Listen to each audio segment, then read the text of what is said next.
Très chers amis francophones, amateurs de thé, bonjour. Je suis Stéphane Herler, le fondateur du blog Tea Masters ainsi que de la boutique tea-masters.com. La semaine prochaine, nous allons faire un cours de thé sur la santé du corps. Et aujourd'hui, comme c'est la fête de la pleine lune d'automne, je me suis dit on va faire un cours de thé sur la santé émotionnelle, sur nos sentiments, sur notre mental. Et je vais essayer de faire un lien entre cette fête de la pleine lune d'automne ainsi que justement notre santé mentale. Et j'espère que ça fait du sens, et que ça en fera pour vous et peut-être que vous en trouverez quelques idées, quelques petits trucs, quelques petites astuces pour être en bonne santé mentale. Et parce que c'est toujours bien, pas juste pour le thé, mais dans notre vie en général, bien sûr. Alors, pour illustrer l'importance du mental et comment le mental va agir sur le thé et comment le thé agit sur notre mental, en fait, ça va dans les deux sens, on va voir ça. Je vais vous raconter l'histoire de Merv. C'est une histoire qui m'est arrivée en 2011. La première fois que T. Parker et moi sommes allés à Penn State, qui est une université en Pennsylvanie. Et Jason Cohen, qui est un étudiant là-bas, il venait d'y créer une association et un Tea Institute et un institut du thé et un Gong Fu Cha Club. Et donc il nous avait invités il avait réussi à nous inviter, à nous faire venir en avion jusqu'à Penn State, T. Parker et moi. Et le thème de cette première rencontre, c'était parlons de thé avec un maître de thé taïwanais.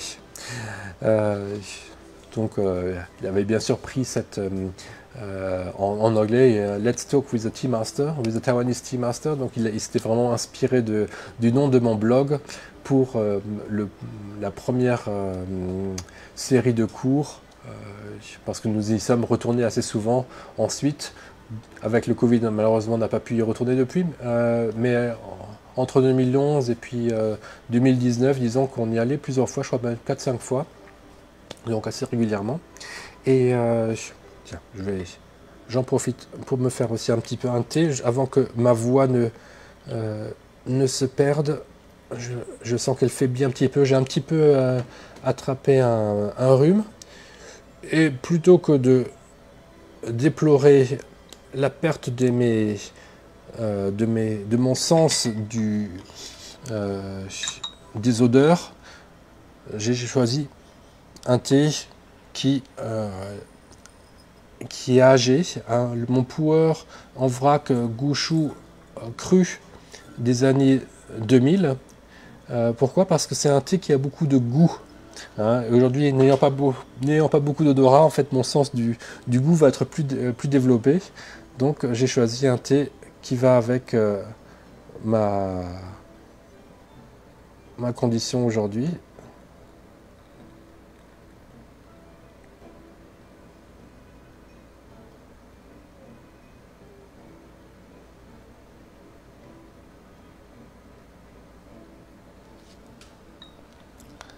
Voilà.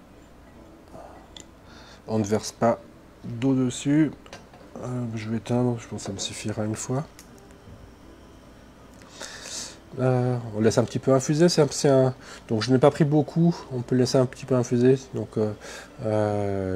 thé en vrac cru, il vient juste d'apparaître dans ma sélection très récemment, une vingtaine d'années, et un très bon rapport qualité-prix, mais c'est vraiment le top du top. C'est du très bon. Alors, revenons à notre cours de thé en Pennsylvanie en 2011. Et on a cet étudiant, Merv, il est prêt à faire avec nous. Il est volontaire pour nous faire du thé en Gaiwan. C'est ce qu'on aime bien faire dans les cours de thé, c'est pas simplement le maître qui fait du thé, mais c'est également les élèves qui le préparent. Et à ce moment-là, le maître peut voir quelles sont les erreurs qu'il fait pour lui indiquer comment s'améliorer.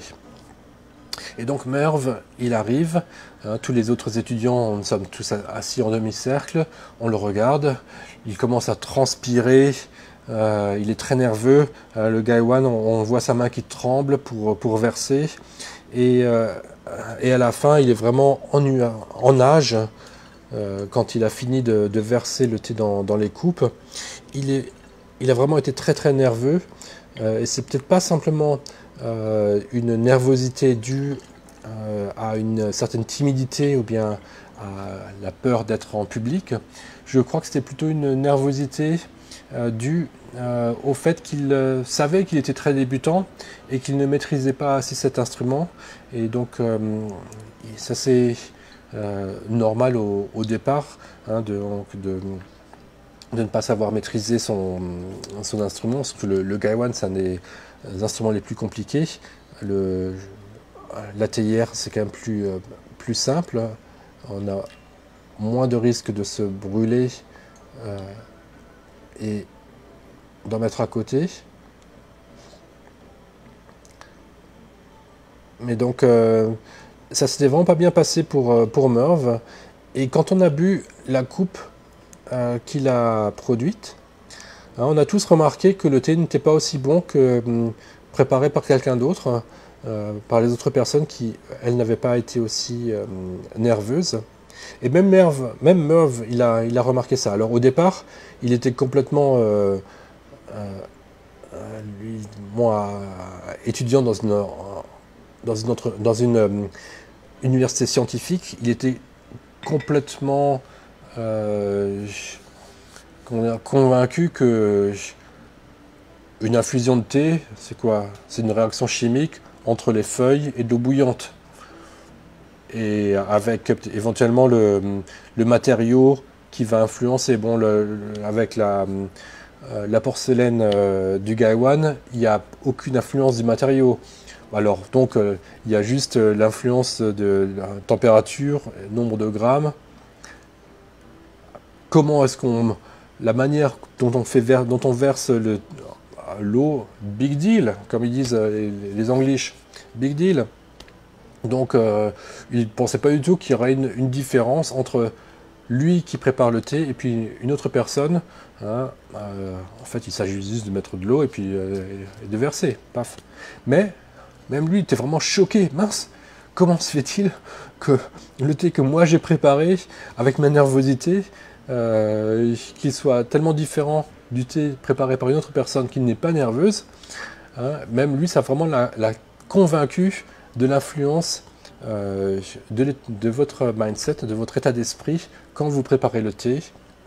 Les ondes, l'énergie que vous avez en vous, elle va également aller dans le thé. Alors bien sûr, ce que j'arrête pas de dire, c'est que il y a des énergies positives qui viennent du thé vers vous. Voilà, il y a le bonheur dans le thé parce que le thé, c'est... ça sent bon, il y a une bonne longueur en bouche, ça vous donne du plaisir, un plaisir sensuel aussi, le plaisir de la lèvre au contact de la porcelaine qui est bien fine, bien pure. Mais bizarrement, il y a également cette interaction dans l'autre sens, où ce sont nos ondes, nos émotions qui se reflètent dans le thé. Et donc la nervosité qui faisait qu'il versait avec en versant de manière un peu plus saccadée, tout ça, ça a vraiment eu un impact important sur le thé. Tout le monde l'a remarqué, même quelqu'un a dit, je remarque que tu es nerveux rien qu'en buvant ton thé. Donc c'est quelque chose que on peut plus facilement faire l'expérience quand on est à plusieurs et quand on est avec des gens qui ont des états d'esprit différents, des débutants et puis des maîtres aussi. Mais donc c'est vraiment quelque chose qu'il faut tenir compte. Et donc pour réduire ce problème de nervosité, je peux vous donner une bonne nouvelle à vous tous qui me regardez maintenant, c'est que vous faites déjà beaucoup d'efforts en suivant mes cours de thé, parce que plus vous vous instruisez, plus vous connaissez mieux les principes du thé, plus vous ferez attention à cela, hein, en me voyant faire comment est-ce que moi je prépare le thé d'une certaine manière, ben, vous savez également ce à quoi je fais attention, et donc vous faites attention au même point que moi. Et puis, en buvant régulièrement du thé, vous avez également cette pratique du thé qui vous apporte, parce que vous le pratiquez, donc vous avez moins peur des accessoires, parce que vous savez comment les tenir, comment les utiliser, comment bien verser. Et donc toute cette, à la fois la connaissance théorique avec mes cours, la connaissance pratique par l'exercice, et aussi, on va pas se cacher, en commandant des très bons thés dans ma sélection, peut-être avec mes accessoires à moi, qui sont également sélectionnés avec beaucoup de soin. Ça fait chaque fois que ça apporte un petit plus, et donc vous pouvez vraiment être très confiant de réussir à faire un bon thé. Même si ça ne suffit pas encore, hein, il faut également que votre état d'esprit soit vraiment calme et sans nervosité, et également qu'il y ait un certain bonheur en vous, qu'il y ait des ondes positives. Parce que donc même le malheur peut se ressentir dans le thé. Quelqu'un qui est malheureux, quand il fait du thé, on va sentir sa tristesse. Alors, comment est-ce qu'on peut devenir heureux grâce au thé, hein? Et on va commencer peut-être, comment est-ce qu'on peut devenir heureux grâce à la fête de la pleine lune d'automne.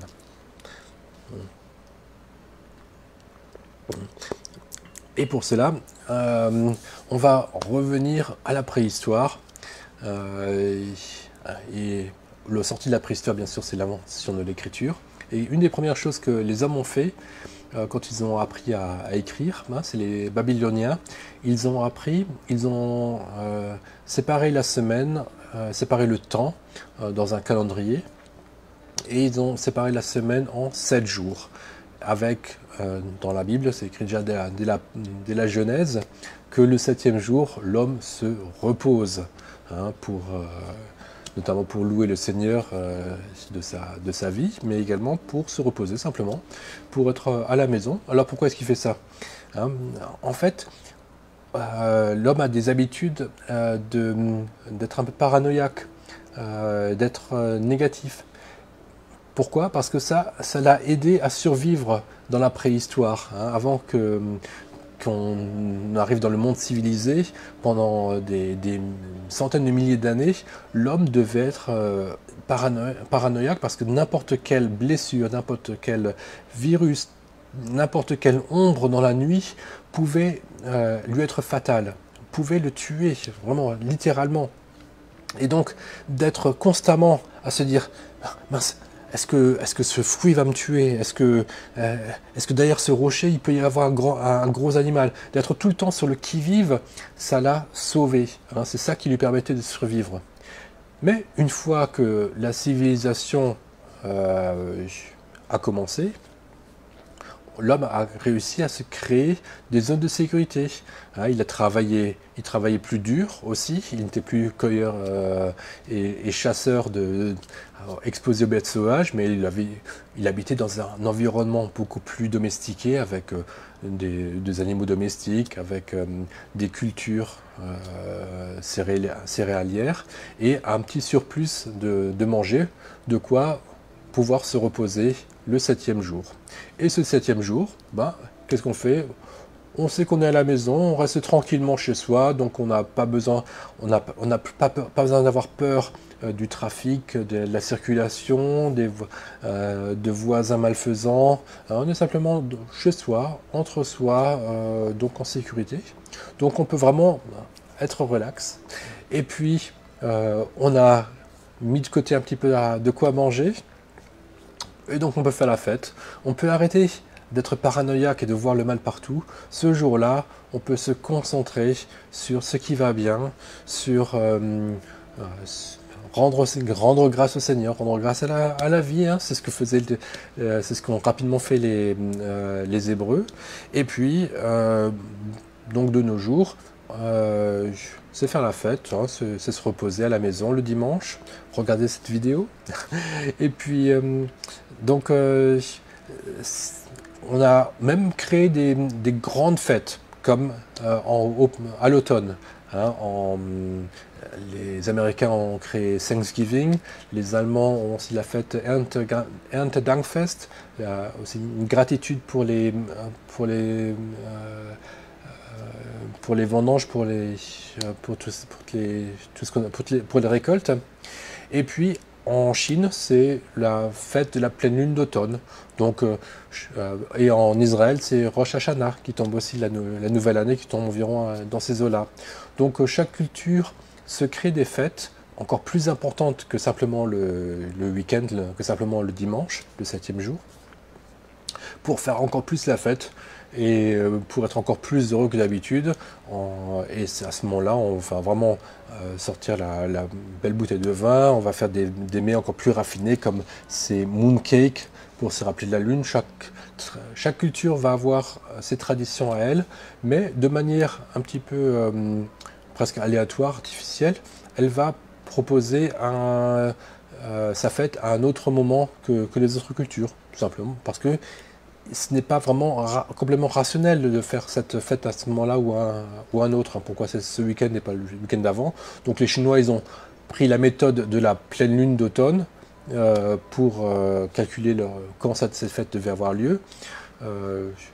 Donc pareil pour le dimanche, pourquoi c'était le dimanche et pas un autre jour. Donc c'était également le cycle de la lune coupé en 4. Donc c'est de manière un peu aléatoire qu'on fixe un jour dans la semaine ou bien un jour dans la saison pour être un moment de fête. Et donc on peut faire tout à fait pareil avec le thé, avec le chachi, une fois par jour. Hein, bien une fois tous les 2 jours, si le thé ne vous manque pas, mais je trouve une fois par jour, au moins, pendant une demi-heure, vous faites un thé.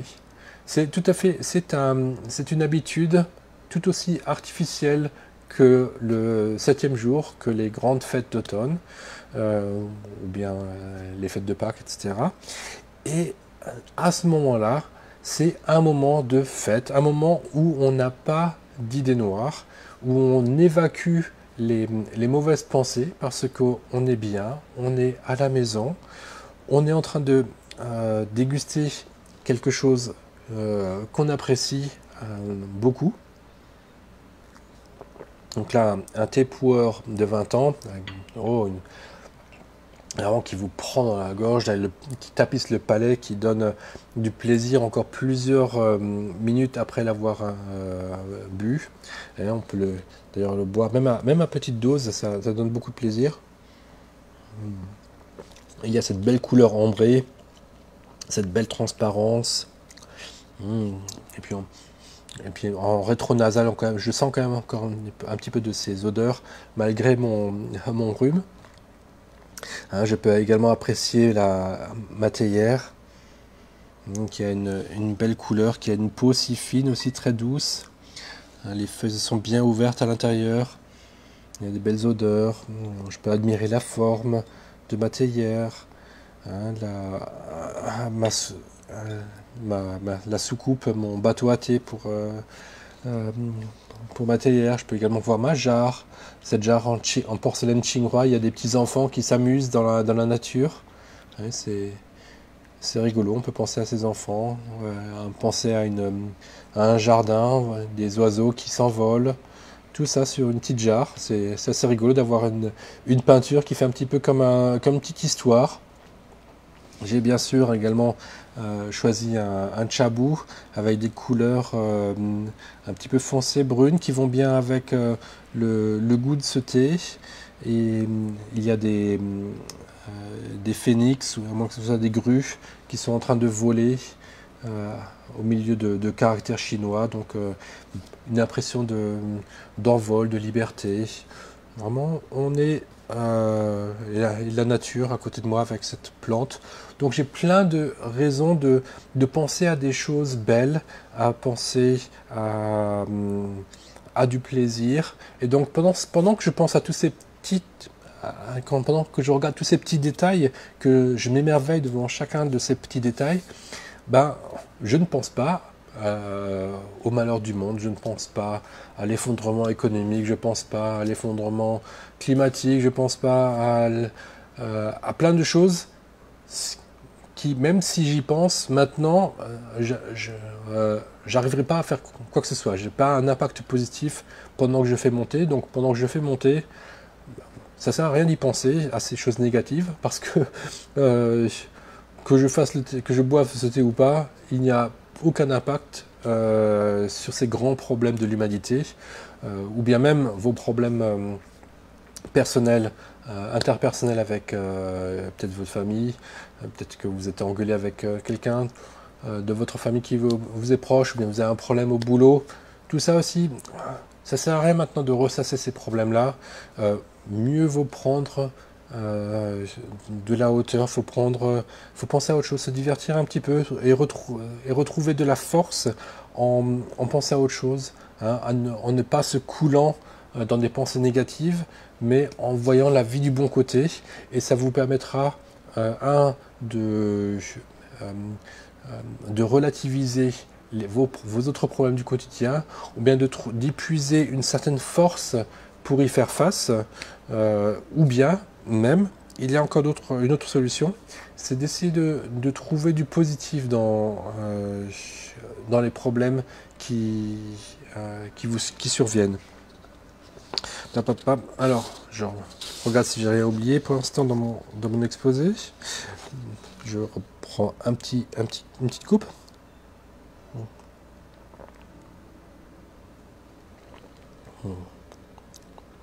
Voilà, donc, en ayant créé ce chashi, vraiment vous créez un moment d'harmonie, de beauté, peut-être de silence aussi, ou bien vous mettez une bonne musique en fond sonore, hein, pour que vraiment tous vos sens soient au top, pour que tout vous réjouisse, pour que vous trouviez du bonheur dans chaque petit détail, aussi dans l'harmonie entre chaque chose, l'harmonie qu'il peut y avoir à utiliser cette théière justement avec ce type de thé, parce que ça va encore mieux l'arrondir.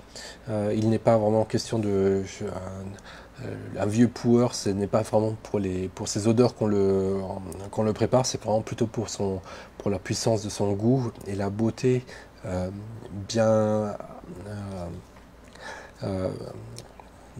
mieux domestiquée de la longueur de son goût. Mmh. Mmh. Ouais, vraiment. Il est beaucoup plus suave qu'un pour jeune, mais tout en gardant beaucoup de puissance, hein, c'est grâce au vieux pour. Donc on peut avoir trois attitudes. Un, l'émerveillement devant tous ces points de beauté. Hein. Après, il y a également une certaine acceptation. Hein. Vous vous dites, ok, peut-être que le thé que j'ai fait, il n'est peut-être pas encore aussi bien que celui qu'un maître de thé fait, mais je sens quand même qu'il y a déjà du progrès. Et donc, Rome ne s'est pas construite en un jour. Même les maîtres de thé, ils ont commencé petits, ils ont commencé à faire des erreurs, ils sont passés par une phase où ça s'est amélioré. Donc je suis dans cette phase-là, parce que je remarque que par rapport à la saison dernière, mes thés quand même ont plus de goût, sont plus harmonieux. J'arrive à mieux contrôler la puissance que je veux obtenir. Hein, je les oublie moins souvent. Donc dites-vous que vous faites des progrès. Hein, acceptez-vous comme vous êtes, en voyant déjà tout le parcours que vous avez déjà réalisé. Et puis, quand vous faites des erreurs, ne vous dites pas « Ah mince, je suis con, pourquoi est-ce que j'ai encore fait cette erreur ?» Dites-vous plutôt « Ah là, vraiment, c'est intéressant. Quand je fais cette erreur-là et que j'ai ce mauvais goût-là, maintenant je sais, je suis certain d'où ça vient, c'est à cause de ça. Et grâce à cela, maintenant, je suis certain pratiquement que je ne vais plus faire cette erreur. Et donc, je vais apprendre. Hein, c'est ce que Mandela disait. Hein, ou bien je gagne, ou bien j'apprends. Hein, donc, dans toutes les situations, en fait, ou bien vous êtes heureux du thé que vous avez bien fait, ou bien s'il n'est pas bien fait, ben, c'est que vous avez appris à mieux le faire. Donc vous pouvez vous réjouir d'avoir appris et donc de vous améliorer. Donc transformer les mauvaises nouvelles en quelque chose de positif. Hein. L'éculé, une de perdue, 10 de retrouvée. Donc dans la vie de tous les jours, ça peut également être le cas d'essayer d'abord de trouver du positif et de toujours... hein, parce que très souvent, le négatif ne nous amène rien, quoi. Hein, il faut tout de suite passer au positif. Hein, le négatif de se dire « Ah mince, j'ai raté ». Bon, ok, tu l'as raté, mais la prochaine fois, tu feras mieux. Parce que maintenant, tu sais que tu l'as raté. Donc, concentrez-vous sur le côté positif. Ben, la prochaine fois, ça sera meilleur. Et plutôt que de se dire, ah ben, je l'ai raté. Ouais, si on l'a raté, ben, à la rigueur, on peut jeter la fusion et puis passer à la prochaine. Mais celle-là est bonne, donc je la bois. Voilà, donc, en fait, donc, si je devrais résumer un petit peu aujourd'hui cette leçon sur le bonheur qui va dans les deux sens, hein, le bonheur que vous recevez en faisant le chashi, ainsi que le bonheur que vous devez amener à votre chashi pour que votre coupe soit bonne, désolé, c'est que, en fait, très souvent le bonheur, c'est simplement de ne pas avoir de pensée négative, de ne pas penser à mal. Et pour chasser les pensées négatives, ben, la création d'un chashi, c'est une des manières, c'est une des habitudes que vous pouvez avoir, comme il y a l'habitude du dimanche, comme il y a l'habitude des grandes fêtes d'automne. Ben, il y a également cette habitude que vous pouvez vous prendre une fois par jour, pas besoin d'être très longue, ou bien le matin pour vous donner de la force, ou bien à midi après le repas, aussi pour aider un peu aider la digestion, ou bien en début de soirée, je ne sais pas, pour vous remotiver, faire un petit break, hein, et puis arrêter de penser au négatif. Parce que c'est quoi le bonheur, hein? Le bonheur, c'est en fait c'est avoir que des pensées positives. C'est et très souvent c'est la situation, c'est notre état d'esprit quand on arrive dans un endroit nouveau, quand on arrive vraiment le premier jour de vacances, on est heureux parce que waouh, tout est nouveau, neuf. Il fait chaud, il fait beau. Quand on est à la plage, il y a des jolies filles en bikini. Ou bien si vous êtes une femme, il y a des jolis hommes en maillot de bain, des gens musclés. Enfin, ouais. Et puis le soir, vous allez au restaurant, manger une bonne pizza avec un petit verre de rosé. Ou bien vous faites votre thé à la plage, comme je le fais parfois. Donc il y a plein de nouvelles choses qui vous donnent du plaisir et vous ne pensez qu'à des choses heureuses. Donc en fait c'est ça le bonheur, ne pensez qu'à des choses heureuses et si vous faites du thé, ben, c'est une manière de chasser les mauvaises pensées, c'est une manière de ne penser qu'à des choses bien. Et donc avec le chashi, c'est vraiment pour moi une manière également de faire du bien à votre mental, et le thé vous le rendra. Et puis encore une chose, hein, donc, et la méditation aussi, c'est un petit peu ça. Hein. J'ai fait quelques cours de méditation, enfin un peu de méditation, et puis on vous dit, essayez de toujours sourire. Hein. J'ai remarqué dans mes vidéos, je ne souris pas assez. Alors aujourd'hui, j'ai essayé de me forcer pour me sourire, de créer cette habitude de ne pas arrêter de sourire. Et j'ai l'impression que peut-être au départ ça a été un petit peu un rictus, mais que le fait d'avoir toujours un peu ce sourire, ça m'a donné une voix un peu plus enjouée que d'habitude, un peu plus heureuse que d'habitude. Donc même moi, il faut que je travaille là-dessus, à sourire, et parce que quand on sourit, ben c'est aussi une manière de s'habituer à ne pas avoir des pensées négatives. Et en fait, le plus grand réconfort qu'on peut avoir, même dans les cas les plus terribles, hein, dans la vie, c'est que en fait, qu'est-ce qu'est-ce qui est le plus précieux? Ben, c'est la vie elle-même. Hein. Même si quelqu'un de notre entourage est décédé, en fait, nous, on est encore là. Et la personne qui nous aimait, elle ne voudrait pas qu'on soit triste ad vitam aeternam. Elle voudrait qu'on profite justement de ce bien précieux qu'est la vie, qui est si courte, si précieuse. Et donc, si on est encore en vie, ben, c'est pour la célébrer, c'est pour être heureux. Donc, tant qu'on est en vie, on lui doit d'être heureux et d'avoir de travail, de lutter.